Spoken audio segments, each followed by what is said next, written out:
We're here with Gregory Roberts talking about Pirate Soldier King. And today, it'd be good to delve into manhood. Talked a lot about in the book about becoming a man or things that you got pushed to the limit and found who you really, really are. And that it is a very masculine alpha male type of place when you're in prison. That type of place, yes. Yes. That type of place. So I'd spent a lot of time around powerful, beautiful women and communities of women, in the free world, and had a few close male friends, but not many. And this was my first fraternity of sorts, like all male experience. well, it'd be interesting to know what happens there without women, right? Because in women, I believe in terms of the men that we want to see produced in society, it's a little challenging right now because I feel like a lot of strong women like myself, we've emasculated men and they've lost their masculinity and their power and the things that really attract women to men. So in this whole 21st century manhood, yet to be defined. And I'm just curious your views on it because you've definitely come out a different man from this experience and love to understand what those lessons were. So one thing you talked about a lot is taking responsibility for yourself. So what do you learn about manhood in that regard? I think that was the first step. I was certainly, before I went down, my reputation and even my self-image was essentially a Peter Pan. I just flitted around America and taught women how to fly in an acrobatic sense, but pretty much how to fly, and was carefree and, everything's fine. But really it was Peter Pan. And that's clever, but he's a child forever. I mean, that's his blessing and his curse. And, I was pretty good about accepting responsibility. And I was a CEO of several companies and a COO, and that, kind of the buck stops here type of thing. So I did understand that theoretically, and I still had a ways to go with it, because there were certainly some people and experiences in my life where I was mad at God or mad at someone else, for doing something to me, and that kind of victimhood mentality, or I guess today it's called what's your trauma? Oh. And I'm well, if there's one thing I've learned in life is that everybody has trauma. Certainly some people got beaten with a wrench as a kid, or thrown down a hill, and other people just got, something that disturbed them and it didn't seem like a big deal, but it is to them. But the key of it all is if you're blaming someone else, then you're not taking responsibility for your own life, and therefore you're not taking credit for your own life, and therefore what's your life? You're just riding along someone else's story.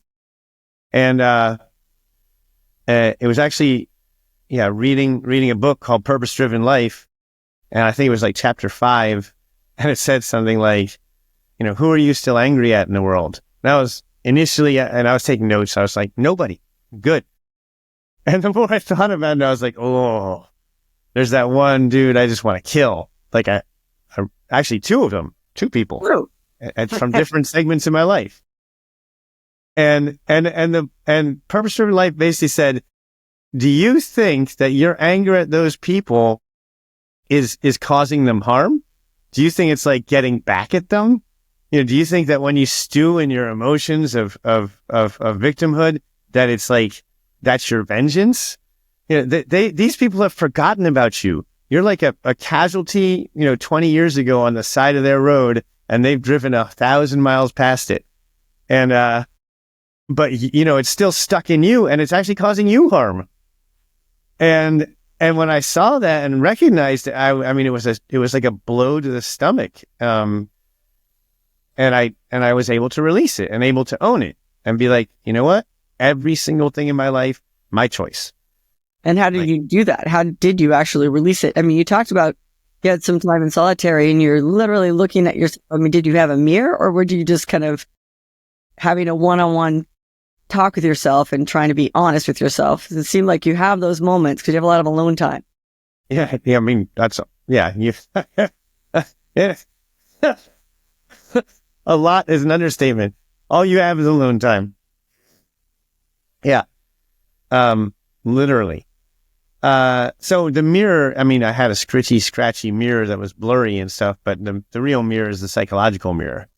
Just kind of deciding who you are and looking inside. And how did you realize that you could actually, I mean, are there any tips in terms of how do we actually remove the blame and anger? How do you get past that? Well, one of them was I had a colleague, mentor, whatever you want to call it, who I had blamed for stealing my company because we had a letter of intent and then we got to a 50-page contract. It was for the sale of the company. And I went to my lawyer. I was like, is the contract good? He's like, yeah, it's good. So I took 50 pages to sell my company that I put 6 years of my life into, and I just signed it. And I got a little cash and it was all good. And then some creditors called me 3 months later. They're like, you owe us $100,000. I was like, what? What are you talking about? And they're like, it's in the sale contract. And I was like, what? And I called the guy up and sued him and tried to get out of the agreement and stuff. But the fact is, I signed that thing and I abdicated my responsibility by calling my lawyer who I trusted, and said, hey, is this okay to sign? And it wouldn't have taken 4 hours to read 50 pages. And it was written clearly in there. But that whole, for whatever it was, 5-10 years, I think it's 10 years. I was mad at that guy for screwing me when I had screwed myself. And I mean, it sounds foolish, me relating this story, but I think I'm not alone in those type of things, where I felt my trust was violated, but really I was ridiculously naive. Mm-hmm. You don't sign a major contract without either multiple eyes on it or at best, just freaking read it. Mm-hmm. Well, what kind of promises did you make in prison that struck you? How does the honor code and all those promises get made? What are the rules, the prison rules that way? You don't have contracts, but do you have contracts with other people? I mean, the basic contract is anytime just a contract between me and you or anyone is okay, Grace Ann, we're going to do this call at 11 o'clock, today. And come hell or high water, we're going to show up. And it's pretty much just showing up when you say you're going to show up. And it can be simple things I'll get you a mackerel pack at commissary, or it could be serious things hey man, if somebody swings on you or attacks you, I got your back, which means you're just going to go to war with that person. But being cautious, if you say that to someone, if you say, I got your back, then you damn well better have their back. If it comes to pop, you better not be running away, because that's a definition of who you are. It's not just because you'd be letting the person down, but you'd be letting yourself down. So I'd say, is there a code in prison? There's all kind of weird codes, but the only real code is my word is law. It just means you make a commitment and you deliver on that commitment, period. And people have good memories there in prison? Oh, yeah. To a scary extent, yeah. I mean, I tripped up on it a couple times. I gave somebody something, from my locker, and I totally forgot that I gave it to them. And then I moved along and I had another friend. I was like, hey, there's this thing in my locker. It's yours, man. Just have it. So I gave this thing that was worth arguably $50 to two people. And, Then what happened? How'd you get out of this situation? I mean, I profusely apologized and ended up basically giving I told the one guy, the second guy I gave it to, I said, man, look, I was out of line. I totally my brain fritzed. And when I said you could have that, I didn't realize I'd already come in to give it to someone else. And so let me make it up to you. And he had already had it in his possession. I said, can you give it back to this guy? And I'm going to pay you in coffee. However much coffee you need, you got. It was actually very tense because it was between two different races. I'd given it to a white guy and a Hispanic guy. who were both my friends, arguably on the tier, or people I had good relations with. And the Hispanic guy was really gracious, actually. He was like, man, look, just don't worry about it. He goes, but you kind of fucked me, and you fucked yourself because you said this, and the word on the tier is that you double dealed. And I said, look, man, I'm just gonna give you, and I gave him like 4 bags. Next time at lunch, I put in my pants like 4 bags of coffee, and and I walked up to the Hispanic table because it's all race divided, and I was like, here, dude, like, which is basically like $45 worth of coffee, and I said, I hope this makes it good, and anything else you need, just let me know.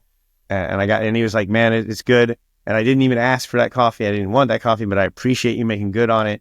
And, just really just be careful. That's what he told me. Like, you're playing with the big boys here and you can get hurt. Like, $50 is a lot of money here. So like, be careful and watch what you're giving and doing. And he said it with this gravity where I was just like, I got you. And thank you. And thank you for your graciousness and for that wisdom. Like, I hear you. So because it did seem like in some situations, I don't know if you have any stories to go with this, but you did talk a lot about it in the beginning, you were naive, right?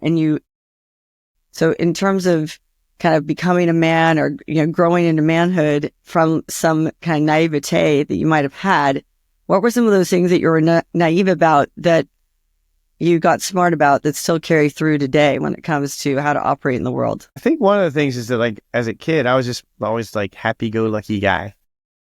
Like da-da-da-da-da, just like bebopping through the universe. Everything's good. Boop, boop. And that's not everyone's narrative, and that's not everyone's way of moving. There's some people, essentially like warriors and seasoned warriors, who are more like fight, kill, survive people. And words matter. And, there's sometimes like you want to make a joke and sometimes when you don't. Right. Yeah. It sounds like you made a lot of jokes. Sometimes they didn't go over so well. Yeah. I mean, there was one particular thing where there was like my celly was like really messing up. He was just like, we were on the tier, like in a cell that was furthest from the CO's office, on purpose. And our catty corner to us, like our neighbor, was like the biggest gangster, one of the biggest gangsters on the yards. And a lot of things flowed through his cell. So they didn't want attention from the guards. And, my celly was something of like a white trash idiot. And he was misbehaving and bringing a lot of attention to our little part of the neighborhood. And so the head of the other gangs kind of came to me and said, you got to take care of your celly. Like, his behavior's inappropriate and it's causing attention that we don't want. And, curb him or we will curb all y'all. And so I had the conversation with my celly. I was like, man, you can't, be sitting out here, like being high and, stumbling around and this sort of thing. Like, do it in the cell. And he was like, it's my cell. He was being, whatever the word is, recalcitrant or just like, really, he was not going to hear it from me. And it got to the point where I was like, look, man, if we have to fight, we're going to fight. But like, because he was like, who's telling you this? And I would not say, well, someone else is telling me to tell you this. Like, I had too much dignity for that. I'm like, I'm telling you this. And he's like, so the problem's me and you? I'm like, yeah, the problem's me and you. And it got to it. And I was finally like, look, dude, it's not just me. Like, there are real gangsters on this tier, and this is a major problem, like between groups here. And he's like, well, let me talk to him. And I was like, okay.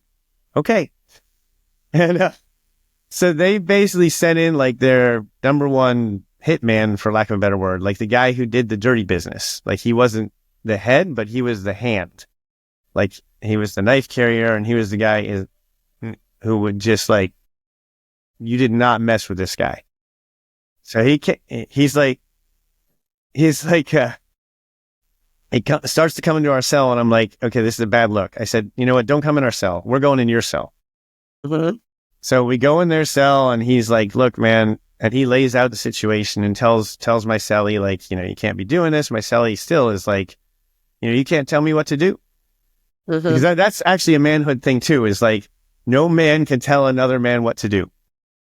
At all. At all. Like, yeah. it's disrespectful. I don't go up to somebody and say, hey, do this. You know, I can say, hey, I'd appreciate it if you do this, but I'm not. But pretty much, you know, he was saying, you cannot do this in front of yourself. And my cellie's like, you can't tell me that. And this guy, I've never seen him before, but I wouldn't say he backed down, but he was like, all right, you're not hearing me.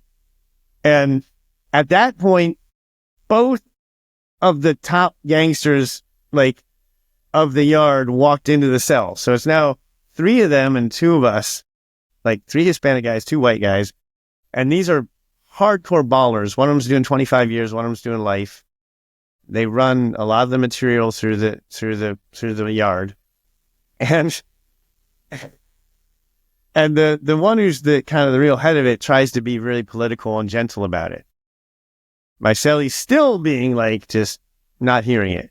So finally, my friend George, he's like, he just pops. He goes, look, dude, here's what's going to happen. You're either going to correct your behavior and you're going to tell me right now you're going to correct your behavior, or there's going to be an accident in about 30 seconds and your ass is going to fly off this balcony and you're going to land on your head and snap your neck. And he goes, me and Silence are here going to take care of it, and that's what's going to happen. Now, I'm not fucking around. You know, do you want to get seriously hurt, or are you going to fix your shit? And I was like, and there was this amazing silence, and my cellie was like, fine. I'm going home in 30 days anyways. I don't give a fuck. I'll just stay in my cell for 30 days. Did he? And he did. He did. And that was that. But I was like, that was just a straight up death threat. Like, wow. And they were not kidding. They were like literally just going to lift him up and throw him off the balcony, and he was going to drop 15 feet. And that happens. Yeah, that happens. Yeah. That happens. Okay. So you talk about EDC, and that's not, you know, the music festival. It's what is that? Yeah. Because, you know, I always say I was like a man with a plan, prepared, equipped for life's, you know, adventures. So kind of as a man and being a man, both, you know, on the outside and in prison, this EDC idea, what does that mean? EDC is an acronym for everyday carry. And it's basically what are the things you have to have in your pockets when you leave your place. And it's pretty, I mean, obviously there's wallet and keys, but the extensions of that are a knife and a way to make fire. And it can be, you know, a very small knife, but it's basically, a knife is your representation of a tool and agency in the world. And I have given, there's a favorite knife I have. It's like a Gerber, skeletonized, really sharp, lock blade, that I have given to so many young men because, and this is when we're going camping. I'm like, we're going camping. I'm like, you got a knife, right? And they're like, nah. I'm like, you don't have a knife, and we're going in the wilderness? I said, here. And so I've given away like 6 of these, I think. Because, and it's just, that's something I do. And my parents, they didn't raise me to always carry a knife, but when we went camping, oh yeah, like we had multiple knives, like a big buck knife, a fixed blade, and then like a Swiss Army knife with tools on it. And I feel like I would feel better if more men carried knives with them. Not necessarily as weapons. I mean, obviously it can be used as it, but it's just a universal tool. And how did you get a knife in prison? Did you have your own knife? Did you have your own knife in prison? Oh, yeah. Wow, yeah, I served an extra 60 days for getting caught with a knife in prison. But was it worth it? It was 1,000% worth it, yes. When I first got there to Beaumont, you know, people have been telling me all along that I need to have a knife, need to make a knife. And I'm like, yeah. I'm like, I kind of felt like it was some weird prison story, like from the 1800s or something, you know, calling it shank or whatever. And But then, when I got there, my first celly, he was like, well, we better start making our knives soon. And I was like, how? Like, with what?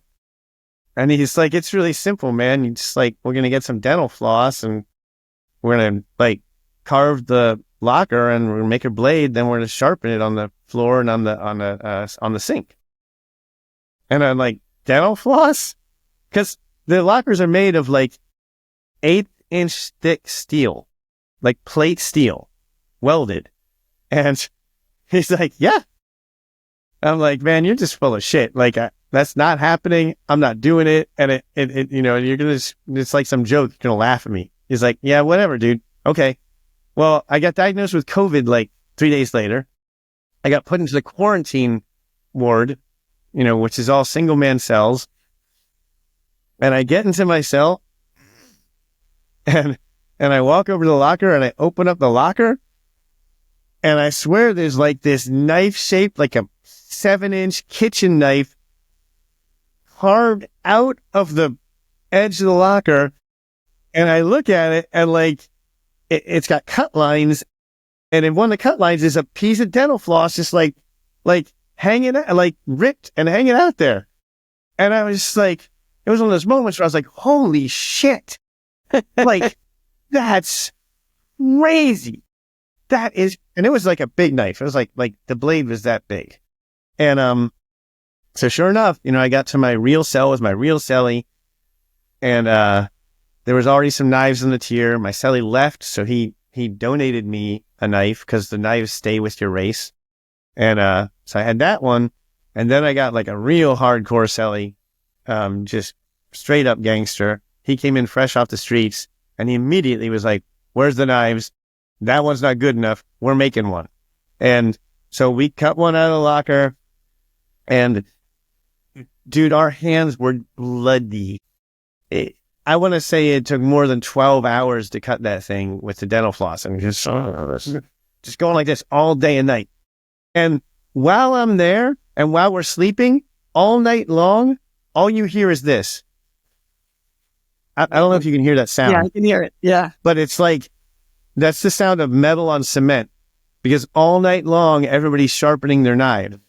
Everybody in the whole... Not everybody, but like, it's regular enough that you're like, once you know what that sound is, you're like, there's a lot of weapons on this tier and they're getting sharper every night. And they have to because they keep getting confiscated by the guards. And eventually the guard, shook down our cell in the middle of like a rec time. Like I tried to barge in and stuff and they were going to beat the shit out of me. They were like, get the fuck out of your cell, dude. I was like, but, they're like, no, but stay the fuck out. And they came out with a knife and they're like, whose is this? I was like, they locked me and my celly in the cell. He's like, and it was my knife. And he's like, what are we going to do? We both deny that it's ours. Like someone hid it into our cell or what are we going to do? I was like, I'm just going to tell him it was mine. He's like, are you serious? I'm like, yep. And so, we went to the CO's thing. He said, who's this? I said, that's my knife. And so my buddy was like huge and like fully tatted head to toe and with like a beard down to here and a shaved head and a swastika on his neck. Like he was a prison beast. And I'm me. And the CO looks at the two of us. He's like, Roberts, you're telling me that's your knife? I'm like, yeah. And he looks at us and he goes, do I need to take you in private and ask you again? I'm like, nope.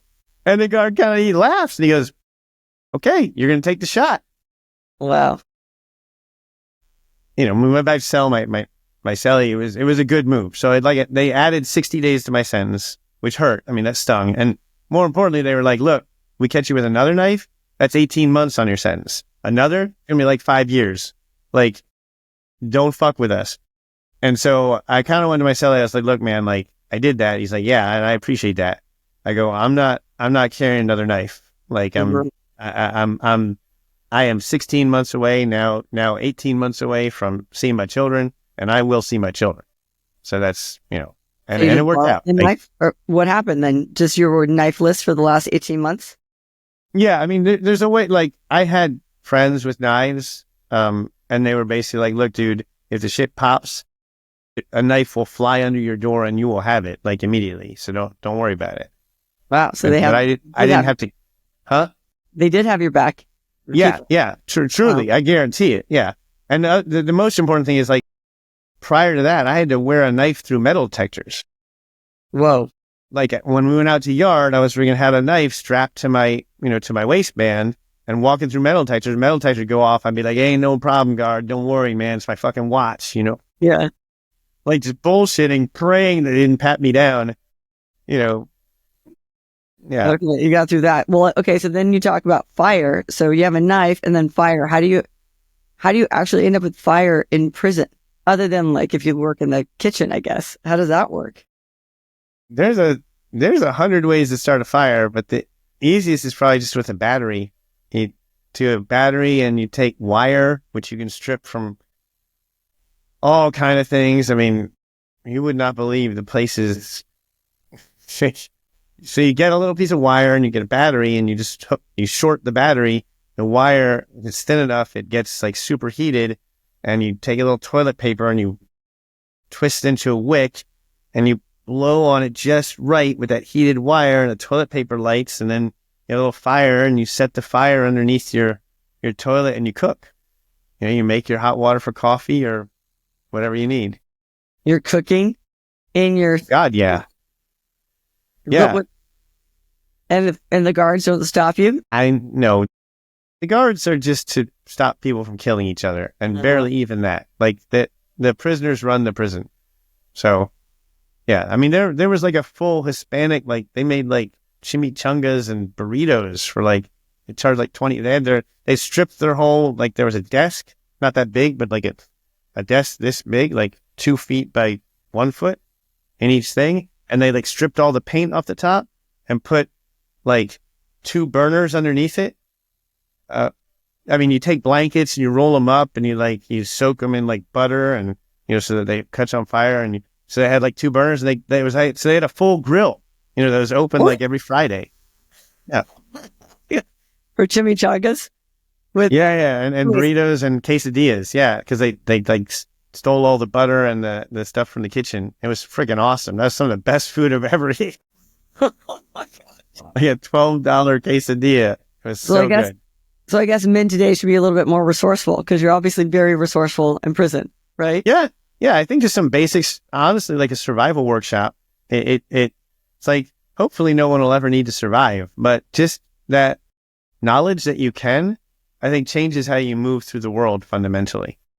Like I had some friends that grew up on a commune, and they didn't go to college, but they were super handy, these 2 brothers. And I remember thinking about, COVID was happening, or thinking about the end of the world. And I said, okay, there's certain people I want to be with if we have like money and the banking system and everything's working well, right? All our computers are working.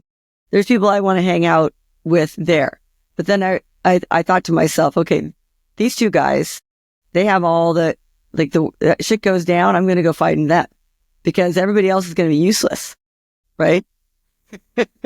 So I think that's kind of like what Burning Man, part of the essence of that is like you take people from, and I'm not talking about plug and play camps, but in general, you get out there and you have to make everything work from scratch. That's true. If it breaks, you got to fix it. So that is true. I do think women would like men to be more equipped and be able to do things, right? Than just call tasks. That's part of our key advantage in the world. We can lift heavy objects and fix shit. Right, exactly. I think we have women have a renewed interest in, at least, it's like, okay, can you just do something that I can't do or I don't want to do, and come prepared and be able to do these things? Yes, I do think the world will be better. So yeah, maybe we can have some of these.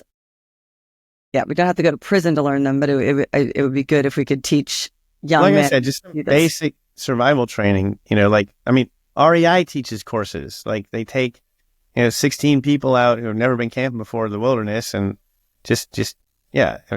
That's not even survival. I mean, that's just somewhere between camping and glamping and backpacking. But, you still get the idea of like, you're in the woods, weather happens, like cook your food and start your fire and make your kindling and that sort of thing. Right. And how old were you when you because I'm just thinking about, this is like a rite of passage in a certain way, but and young men would have a rite of passage, but you're going through your rite of passage from Peter Pan to a man. Do you say later? Like, had you evolved out of that, or did prison really kind of kick out the Peter Pan? Prison shredded the Peter Pan. Yeah, I had no more tolerance for Peter Pan, and I meet Peter Pans out here on the beach, and I'm like, yeah, enjoy while it lasts. Like, yeah, it's a, yeah, I had a girlfriend who took me out to Peter Pan for my, I don't remember which birthday it was, maybe my 42nd birthday, something like that. And no, probably 40th, no, 39th. But anyways, we went, saw the play, and it had all the aerial rigs and things and Peter Pan flying around. And I had seen it since I was a kid or read it. And, I actually have like an original copy of that book. That's how much I loved it, the idea. But we got out of that show, and I was like, that was a tragedy. Poor Peter. Like, Wendy she grows up and this, that, but she leaves Peter behind, and he's just stuck in Never Never Land, like fighting Captain Hook. That's all he ever does. And with his merry little pranksters, or whatever you call them, and she's like, yeah, why do you think I took you here? I'm like, what are you talking about? She goes, that play was for you. That's you. And I was like, oh, I mean, I had not looked at that mirror before. And honestly, I didn't even then I was like, nah, that's not me. Ha ha ha. But when I got to prison, I really thought about that. And I was like, yeah. Yeah. So were you robbing banks when you saw the play, or what mode were you in? No, it